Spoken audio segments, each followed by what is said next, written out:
Hey folks, CA Rachana Ranade here and I welcome you all to a very interesting podcast. SUD Life Ka Funda. Now I'll tell you what is so special about today's podcast. There have been a lot of comments on my channel wherein people are really confused about what is the overall global scenario right now, what is the overall Indian scenario right now, because what we have seen in the past few months is that market hit an all-time high of around 26,300. Post that, we saw a correction of almost 16 to 17%. So we hit a low of around 21,800.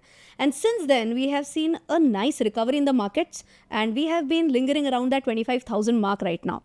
So many people do have this question that what are the next few things that we have to track? What's going on around the globe?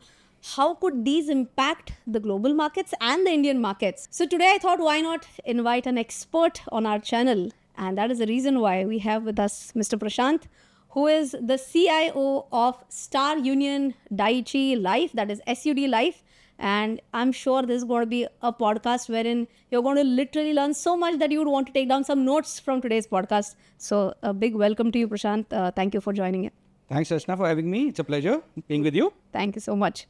So like I said, right, everyone is really confused right now. Ki, what next? Because so many things are going around the globe right now, be it Russia, Ukraine, be it something like tariff pressure, be it India, Pakistan situation. So general investors, a normal retail individual investor is not really sure about which events he or she needs to track, which will be the important ones which can impact the market. So how do these people go around tracking these events, and which events according to you are really important? See, we are living in very interesting times. Yeah. The global economies are devoid of growth in general, especially the developed markets. Most developed markets were struggling to grow. US was an exception to some extent, but with the things that are happening now over the last few months, even US is becoming a question mark. China, we all know, which was actually carrying the bulk of global growth for the last couple of decades, is also slowing down significantly. So this is an environment where there is hardly any growth available in most markets. And in that case, India is looking like a very bright spot where there is decent growth, sustainable, stable, robust, and people are looking at India as a very important place to park money. Now, what is happening globally is, besides growth concerns, there has been intermittent inflation pressure, which actually got triggered to some extent by COVID. Around COVID is when most central banks pumped in a lot of money, and hence there was too much liquidity. In my view, it actually corrected some of the anomalies that were existing in the past. For example, pre-COVID, we saw a period of negative interest rates in some of the markets. Well, isn't that bizarre? Yeah.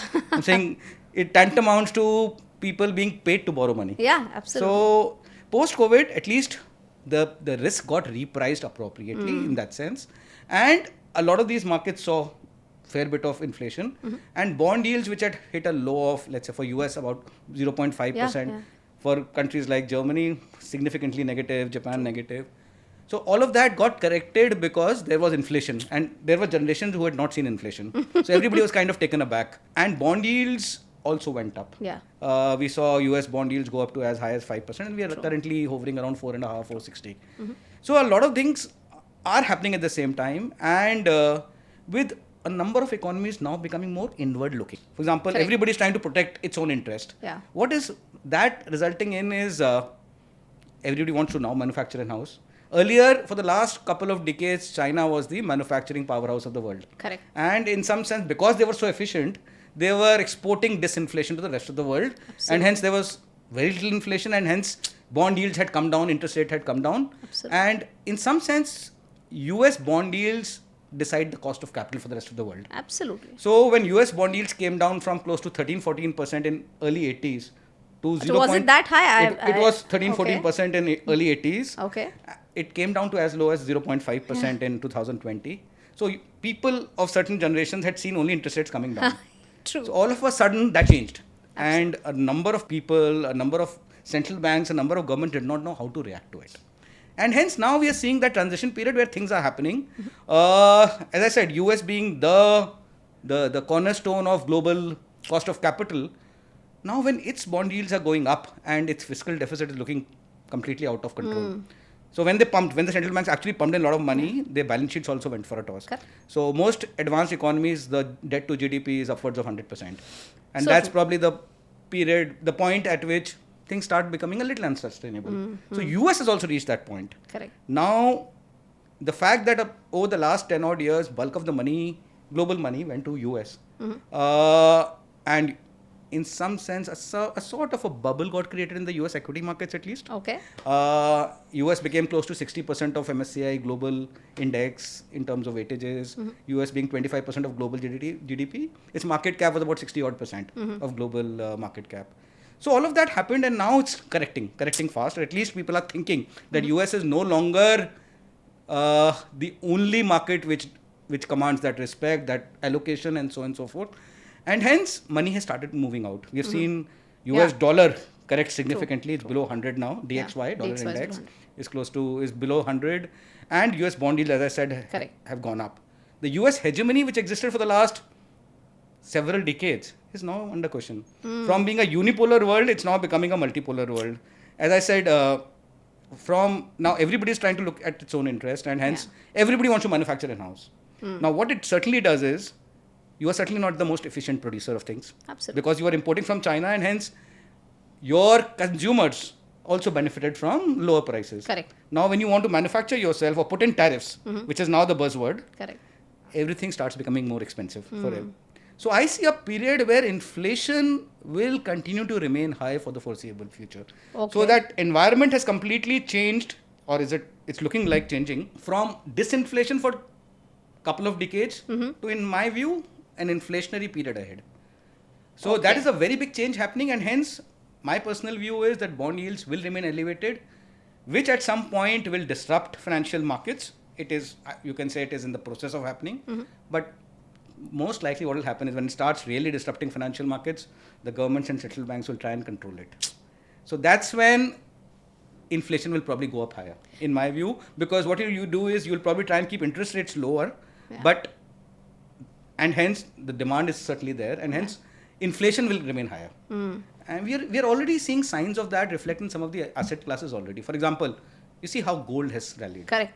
And that is telling you that the paper currency is losing value. People are losing faith in paper, and people are looking at hard assets. And I see this trend continuing for the next few years. So that's a very big change. The equity markets will remain volatile. I think we have seen some bout of volatility, but I think the bigger bout of volatility is yet to come. True. I'll cut you in between because there was a very important point that you made, that the yields are rising right now, and you mentioned that there is a great chance that in the foreseeable future they may keep on continue to rise.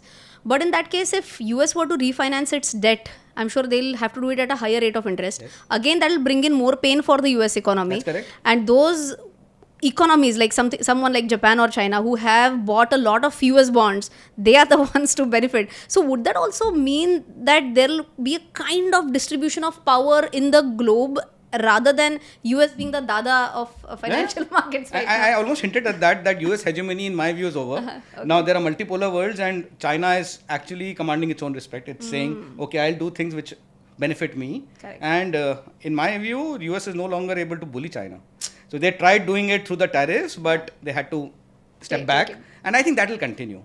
I think tariffs will now become a negotiation tool. But by and large, I think the US in some sense has peaked from its importance point of view. True. While it doesn't, generally economies take decades for, probably take decades for economies to kind of turn around like that. But by and large, I would say, you've seen a period where the US economy or US power or US dadagiri, as you rightly said, is probably peaked. And you will start seeing things come down over a period of time. And hence, different pockets will emerge. For example, China-Russia axis could be stronger.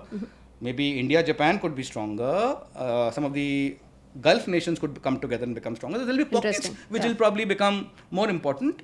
Europe is also now standing up and saying, okay, we thought US was our friend, but now that they have been disowned in some sense as well. So I think everybody will now relook at what their interests are and hence regroup and have their own strategies. True. So like you also said, right, every country is trying to look at itself. So it's more like an inward looking economy. So US is like MAGA, Make America Great Again. We are already talking about Atmanirbhar Bharat. But if I were to take our discussion back to US and manufacturing in the United States, is it really feasible? I mean, 3 decades you have been giving that to China, building Yeah. the whole supply chain in the United States, getting that raw material at the desired prices.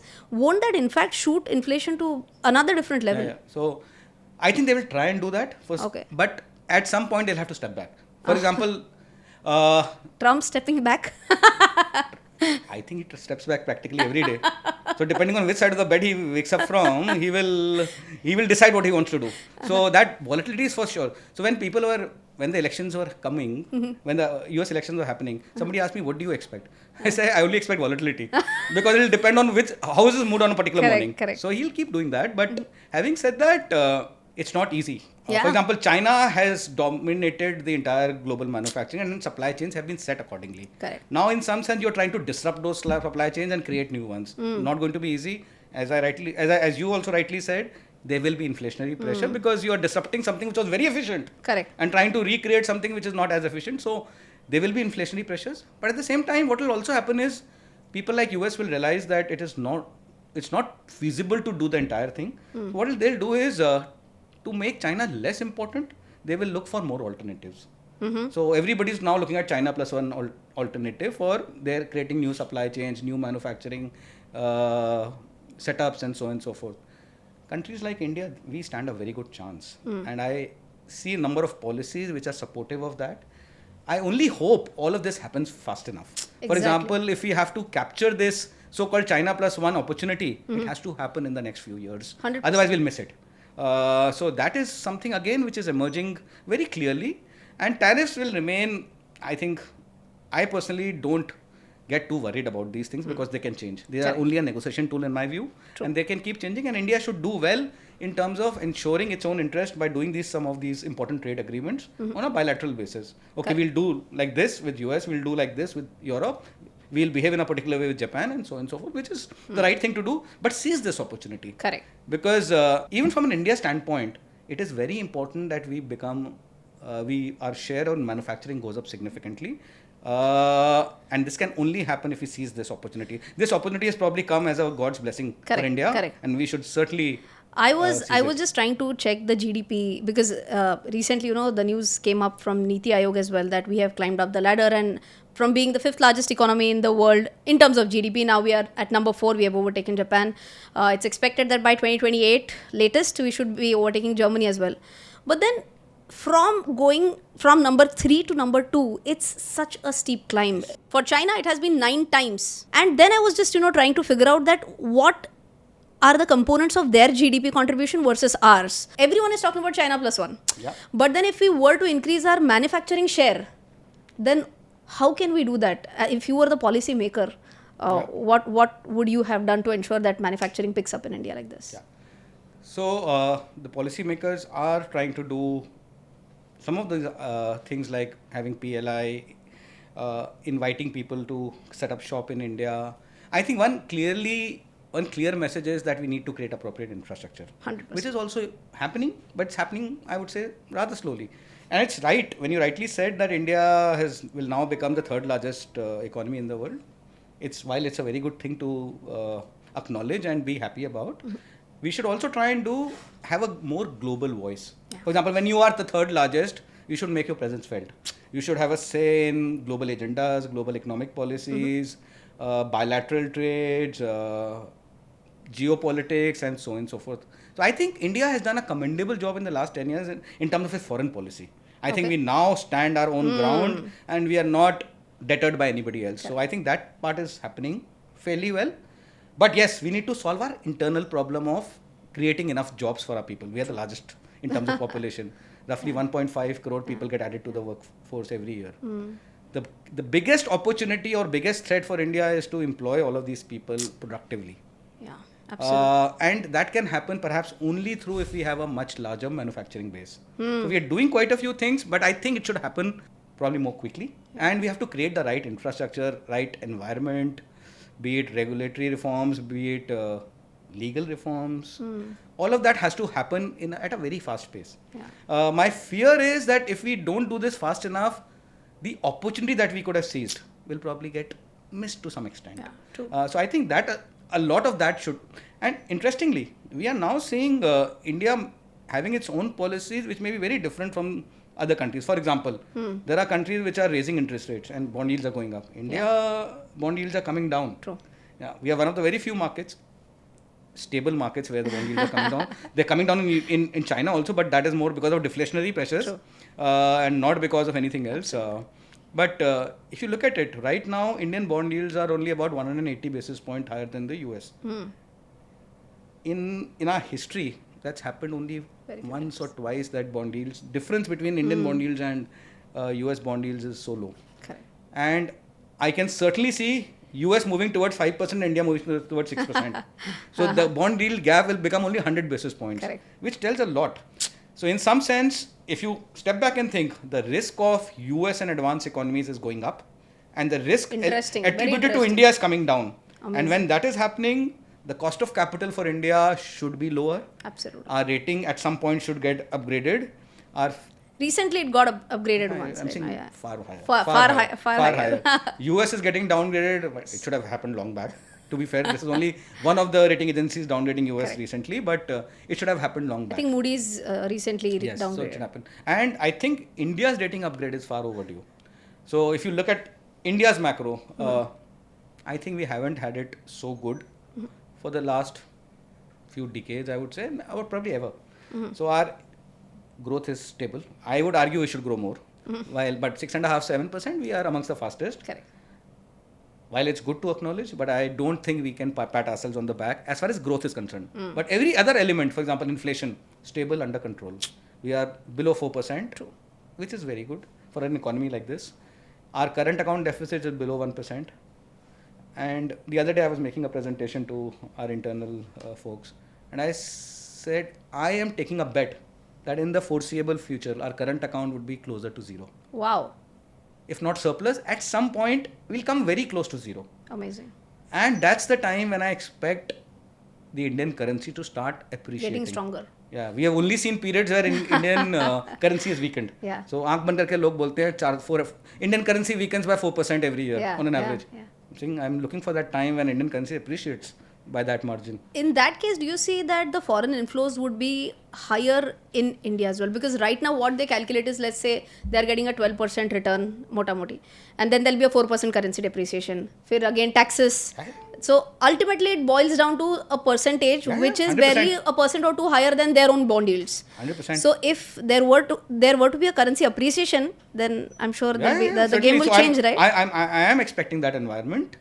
Not many people talk about it, but it's there at the back of my mind that this environment is not too far. And I did touch upon US commanding bulk of the global flows in the last couple of decades, in the last decade at least, where its equity market got overheated. It's obviously it commanded allocation both in debt as well as equity. True. Central banks were very happy parking money in US bond yields because they did not want their currencies to rise and so forth and so forth. But now there's a risk associated with US. With its current fiscal position, there are possibilities. While US will not default, but there are concerns around whether I should be holding a 30-year bond at this yield or I need a proper compensation for the risk associated with that economy. So what I foresee is both from bond and equity, a lot of money will either come out from the US or the fresh allocations will not happen. Absolutely. Now that global money which is floating around is looking for better revenues because they're obviously chasing returns and stability. True. When a country which is growing at 6.5-7%, I expect it to be 8-9% at some point, its currency is appreciating, bond yields are stable or coming down, fiscal is under control and coming down, the corporate sector is great. I think our corporate India, we talk little less about corporate India, but it's doing exceedingly well. It's just that they're also waiting for that growth pickup. And that's when they will also start investing. So it's probably putting in an environment where that money, global money is looking for options and India would provide a great option in that environment. See, China is history in some sense and it's become uninvestable to some extent for most global markets. While there will be periods when China will outperform. For example, it became so cheap about 8-9 months back that everybody wanted to look at China as an alternative because it becomes so cheap. So I think that those bouts of outperformance will continue. But by and large, people are looking at long-term money which they can invest for 20 years and forget. I think India would provide that environment, and I expect a lot of flows at some point to come to India, which with current account being close to zero and a lot of flows coming in, that is the environment I'm talking about when currency can appreciate quite significantly. Absolutely. You did touch upon a lot of points, but every single time I hear you say that if we were to go to 8 to 9% growth, so what is that driver again? Because I'll tell you, there are a lot of people who say China did this, China did that, why can't India do this? So what do you think China did exceedingly well, which we were not able to do, or which is causing a hindrance right now? And if we clear 1 to 3 points, then there's a great chance that we may perform as good as China did in the last 2-3 decades. So at the very high level, China is an autocratic economy. It's a top-down economy where the top man says something, it happens. India is a democratic economy, and the good thing or the bad thing about democracy is for everything there are checks and balances. You take 2 steps forward and you have to take 1 step 100%. back. So while it has its advantages, but it also slows down growth, which is fair, understandable. But having said that, our current demographics is so strong. We have good, stable political economy. The fundamentals have never been better. I think we should probably try and accelerate infrastructure creation, which is happening. I would say India is currently witnessing a number of revolutions. Infrastructure is one of them. I would just want it to be a little faster. Digital is currently one of them. 100%. There is a tourism revolution that is happening. India has always been a great IT digital kind of a place, and we're seeing Aadhaar, UPI, all of that is happening, and the world is taking notice. There is a great startup ecosystem. I think that is again a very, very important piece in our overall story. So one is clearly focus on manufacturing. If you have to do really big things, please do it. I'm saying you have to give people the confidence that come here, we will take care of you. See, some of these so-called policy flip-flops also a little disruptive from an investor standpoint. I think we should try and not do that. Correct. Which happens in India time to time. I think that we should certainly stop. We should create an environment where people feel excited about putting money in India, and make a decent return on investment. Absolutely. Sometimes making money is not seen as good, making too much money. But I think it's a part of growing up. Yeah, I think if absolutely. the economy is looking at becoming a 10-20 trillion economy in a few decades, I think we have to be okay with that. Let the private sector take its own course. Let the private sector make money, get its due share of return on investment, and kind of reduce the policy flip-flops. I think that will probably help us in good stead. Clearly, focus on manufacturing is one area which we have to do. What China did differently also was its financial markets did not develop too much, but whereas physical markets developed very well. I think in India, it's the reverse. Our financial markets are very, very developed, but the physical or the real economy is still not that advanced. I think with all of this, with infrastructure creation and inviting people to set up big shops in India, I think we should also skill our manpower appropriately. That's one element which is also missing to a large extent. I hear from a lot of promoters who say, labor nahi mil rahi. True. And I'm like, in a country like India, which has 1.4 billion people are not finding skilled labor. I think that is something which we have to take care of. Absolutely. And it all has to happen simultaneously and fast. True. And with that, I think while democracy, as I said, slows down growth, but it ensures it's sustainable and robust. So true. Yeah. So we are talking about GDP at one point, and there are a lot of people who generally don't like India to see grow. They will first point out on one point, which is GDP per capita. So your take on that? Yeah. So I joke around that with our base, even if they have a question for this. China has a higher 100%, GDP per. Why doesn't India have that? So about 30-40 years back, I think India was higher. So China's actually done whatever it's done in the last 30-40 years. Okay. Yeah. So yes, you're right. Our per capita GDP is only about $2,500. But the interesting thing also is, if you look at and do some research, most countries, when they cross that 2,500 per capita GDP, a hockey stick of growth kind environment takes off. I am hoping this will happen for India also. We've seen for so many countries, China, Mexico, Brazil, all of them actually took off after the per capita GDP crossed $2,500. We are in that stage. Okay. So I do expect that to happen. But also it reminds us that our base is very low. Correct. So to grow here is very easy. So I keep joking around with people that if policy make us go for a sleep also, India will grow at 5%. So 6.5%, 7% is not great. While it's looking good relatively, I will urge policymakers to be a little more bold and target a 9-10% GDP growth. If we target 9-10, we'll come to 8.5. Perfect. So that is something that my aspiration is.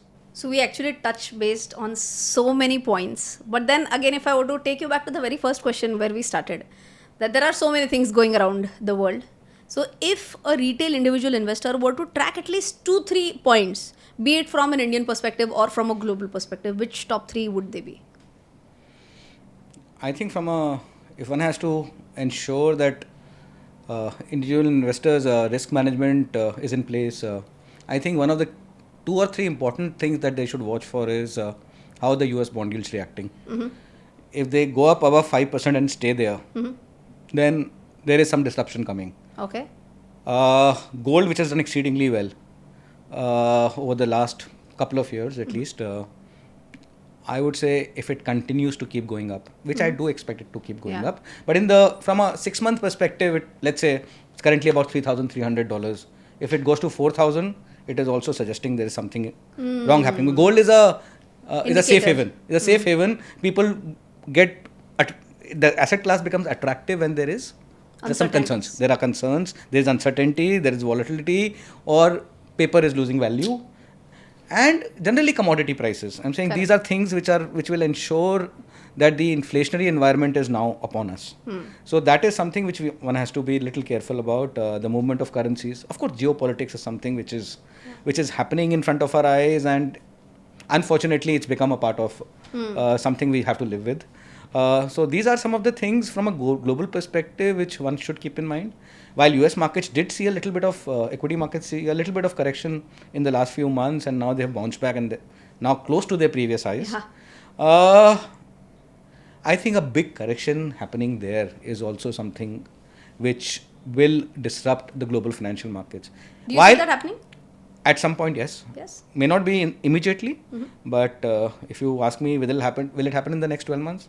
I would say yes. I will bet on that. Wow. If I have to actually wager, I would say next 12 months this will happen. There will be a US-led financial market correction because of a number of concerns. Of course, valuation is one factor, and the fact that if the bond yields continue to behave the way they are behaving, some of the other asset classes behave that way, I think one bout of correction is necessary for the global markets.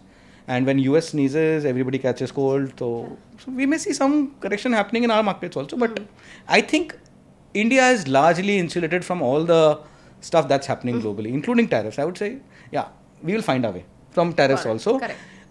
Because net we are positioned in such a way that people want to partner more with India than be against it. So we are in that sweet spot.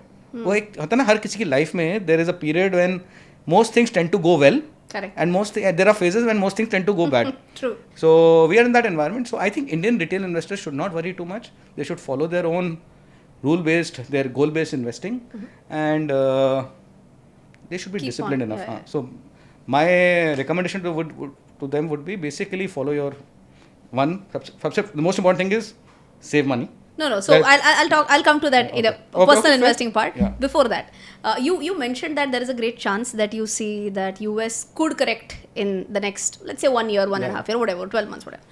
But then in that case, because a lot of my viewers also ask me that should we be doing a lot of geographical diversification, because a majority of the Indians would park 100% of their money in India. But then would it make sense if they were to park it abroad, maybe in the US or maybe some other countries? Would you suggest that? 100%. Yes. I think all sorts of diversifications are important, including geographic. So while there should be a core India portfolio, but from a satellite perspective, you should be exposed to the global markets also. Correct.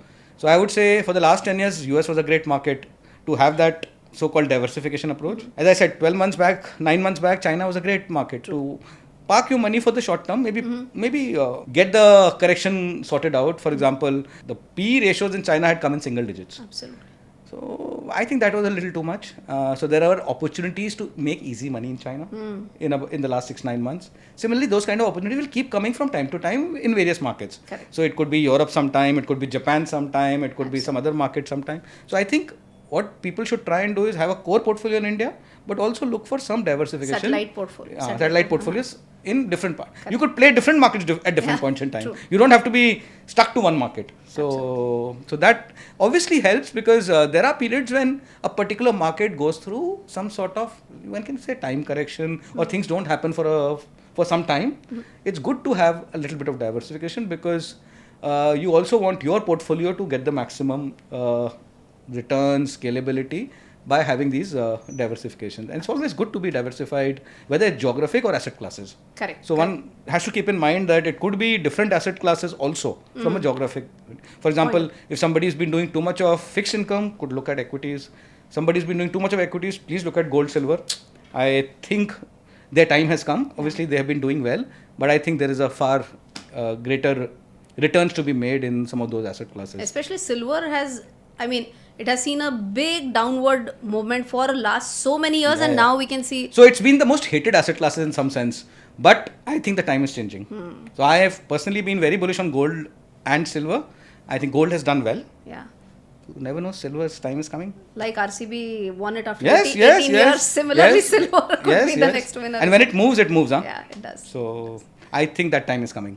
Perfect. So there are a lot of investors who have also joined this party of investing post-COVID. So what would be your suggestion to them when they were to make their own portfolio? How should they plan it? Yeah. So what COVID did to a lot of Indian individual investors was, in some sense, they made them very aware. They had time when they were locked down during COVID period. True. I think they understood the importance of financial markets, equity markets.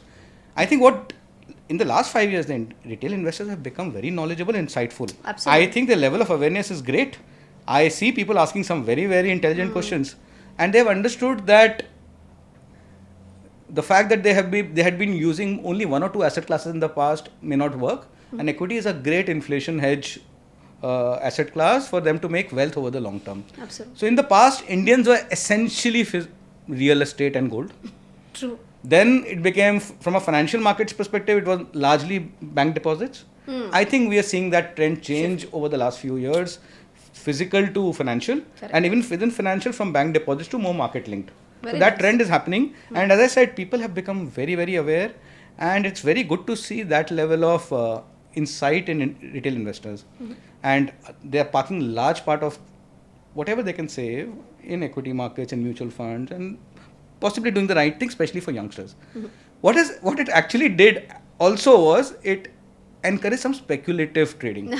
And our derivative volumes went through the roof. True. I think that is something which people should avoid. Yeah. That is a risky segment. Absolutely. It's good to have a portfolio for the long term, good quality stocks, and ride it. But also keep in mind your asset allocation. I think that is very important, based on your return expectations as well as risk appetite. Got it. And people tend to suggest a particular percentage for everybody. If you're 20 years, invest this much. Those are broad guidelines. I think every individual investor is unique, and the asset allocation should also be reasonably personal, depending on his own risk appetite and return expectations. But let me ask you a question, that assuming that majority of the people, let's say 70-80% would be into like a medium risk taker category, and decent enough income, above average income is what I can say, a middle class or a higher middle class category people. Class, in that case, what could be a portfolio diversification according to you based on asset classes? And does insurance play a very important role while building the entire portfolio? I was about to come to that before you asked me to stop. Okay. So from an asset allocation perspective, and I'm assuming the person is not very old. So I think 50-60% at least should be in equities. So let's say 30 years or 40 years ke aspas. 40 years, 50-60% could be in equities. Okay. I'm assuming 5-10% would be in real estate, because they will have a house and so on and so forth. There will be some fixed income from a safety nest egg perspective. I would suggest at least 10% in today's day and time, at least in gold, silver. these are assets from a wealth creation perspective. Correct. But also important is insurance. So insurance provide that protective layer around you and the financial security for your family members if something was to happen. Correct. Something untoward was to happen, and insurance could be life, health, general, to take care of your assets, to have your family secure financially if something was to happen to you, disability. So insurance is very important for you to have a peace of mind. Correct. So ideally speaking, have a portfolio which is there for your wealth creation and preservation both, and also have insurance around your entire life so that you can sleep peacefully during the night. Correct. So I keep telling to people that in financial markets, in financial security, it's impossible to avoid the storm. Absolutely. The storms will come. Absolutely. But have a portfolio which can dance in that rain. Amazing. Amazing. So, You mentioned that you should have a life insurance, health insurance, a general insurance. Any specific, I mean, would you just tell us about which different types of insurances sure. and That's very important. So insurance companies offer different kind of products. So if you are not a very high risk taker and you are looking for guaranteed returns, so we have something called non-participating products, Okay. which is you get guarantees for the longer term. For example, the longer term could mean 20, 30, 40 years. Okay. There is no other financial product which gives you long-term guarantees. Bank deposits are generally 5 years, at best 10 years, at Okay. best. 5-7 years is the highest for bank. So that's the only guarantee you get for only 5 years. True. Insurance company on the other hand could give you 20, 30, 40 years guarantee, which is quite good if somebody is looking for that wealth preservation objective. While one is wealth accumulation and wealth maximization, there's also wealth preservation. So I'm thinking a 6-7% guarantee over the 20-year period is a great wealth preservation tool. So that's the non-par segment. Then we have the unit link. Unit link products are like mutual funds. They invest in the market depending on what kind of funds you choose. Okay. And over the years, what has happened is the regulatory reforms, the competition, etc. The unit link products have become very efficient, and from a customer standpoint, they are very, very attractive. Okay. And I keep getting asked this question from time to time: are mutual funds better or ULIP is better? I said depends on again what your horizon is. For example, in the unit link product, typically there's a life insurance element also, Correct. which kind of increases the cost to some extent. Mutual funds charge essentially the FMC. But the FMC is higher than what typically a unit link product charges. Okay. So generally speaking, if you have a long-term horizon of 10 years and beyond, ULIP would turn out to be better than mutual fund because of lower FMC. So you're charging 1.2% on that corpus after 10 years is far lower than charging 2% on that corpus maybe 10 years later. So if your horizon is long-term, which I would suggest your horizon should be long-term, yes. unit link products are a very efficient mode of investment. What people don't realize is when you switch between mutual funds, let's say you're moving from equity to debt, you end up paying tax at every incidence. Absolutely. Absolutely. In a unit link product, you get free switches. For example, our company offers 12 free switches a year. So you could move between debt, equity several times in a year also and not pay any taxes during the life of the policy. Ooh. So that's very tax efficient. Okay. So I think a lot of people don't appreciate that fact. So some of the more astute ones, they keep doing the switches from time to time. When equity markets are overheated, they would move money from equity to debt, not pay any tax. When markets correct, again move back to equity, not pay any tax. Oh. So that's unit link products. And I think they've become far more efficient compared to what they were 10-15 years ago. So it's an element which should be taken into account. And tax obviously provides that additional booster. Absolutely. I mean, because every single time, like you mentioned, right, if someone were to go from equity to debt or from debt to equity, whatever is the taxation ranging from 12.5% to your 40% tax slab. Yeah. So that's going to be pretty high. So that actually tilts the advantage quite in favor of unit link products. And then the third element is the participating products, where you participate in the business of that segment. For example, you're like a shareholder of that fund. So if the company makes more money on, let's say, mortality, you get a share of that. Okay. If the company makes more returns on investment, you get a share of that. So these are the three different types of insurance products which people can use for wealth accumulation, wealth preservation, or being a hybrid kind. So I'm saying there are opportunities available. Along with that, while our company does only life insurance, but there are important elements of general insurance also, medical insurance also, health insurance, which people should certainly take into account. Correct. I think one thing all of us will realize is health is one segment which is very, very unpredictable. Absolutely. Anything can happen to anybody at any point in time. So you should be adequately covered on that side as well. Amazing. So I think that insurance provides that protection and stability and frees up your mind from all of these worries and anxieties. Correct. I think that is equally important, if not more important than wealth accumulation. Absolutely. So, whoever is watching this podcast, I mean, as per my channel statistics, majority of them are going to be in the age bracket of 25 to 45. Okay. But there are still going to be few people who would be below 25 who may be just starting out. It might be their first salary, their first job, whatever. Any suggestions to them that how should they be starting their investing journey? So depending on whatever asset class they're comfortable with, I think what they should do is have a discipline of at least saving something every month. Saying even it's a small amount, get into that habit of saving regularly and investing somewhere. Correct. They could choose to have a mutual fund, they could choose to buy an insurance policy. If they like gold, silver, they can buy that. But get into the habit of doing this. Correct. And read as much as you can. There is so much knowledge available, and the financial markets always keep coming up with new environments. There is so much more to learn. So I think people should do a lot more in terms of understanding or improving their financial literacy. So one, save for sure, keep investing wherever. Saying ideally a youngster should be investing more in equities, but let's say you are not fully comfortable, then go to an expert, go to a mutual fund, go to a professional advisor, but keep doing it. And over time, when your salary goes up, you will realize you can save more and you know much more, and you can decide on that asset allocation a lot better when you've already experienced some of it. Absolutely. So just start. I'm saying starting is more important than continuing, rather than which asset class at that particular point in time. I'm saying I would say just get into that habit of saving and investing. Absolutely. And then you can decide over time. I'm saying you're a youngster, you can make those asset allocation decisions later also. Perfect. But get into that habit of saving. Absolutely. Prashant, I must say that when we started this entire conversation, I'll tell something to my audiences that before we started, Prashant was like, itni der बैठ के बात करना is going to be so difficult because he's a kind of a person who would just walk around and speak. But I mean, you made this look so easy, so interesting that I would have still preferred walking around, but that's okay. Amazing. But I'm sure everyone learned so much. Even me sitting here, I learned so much from you. Thank you for that. And I really enjoyed this conversation as well. Thank you so much. Thank you, Rachana. Thank you. So we'll keep on coming up with such interesting podcasts. We will try and get him more often on our channel as well. So thank you everyone for this patient listening, and I'll see you in the next one. Till then, take care. Jai Hind and bye-bye. SUD Life, backed by proud legacy of over 100 years with Bank of India, Union Bank of India and Dai-ichi Life Japan.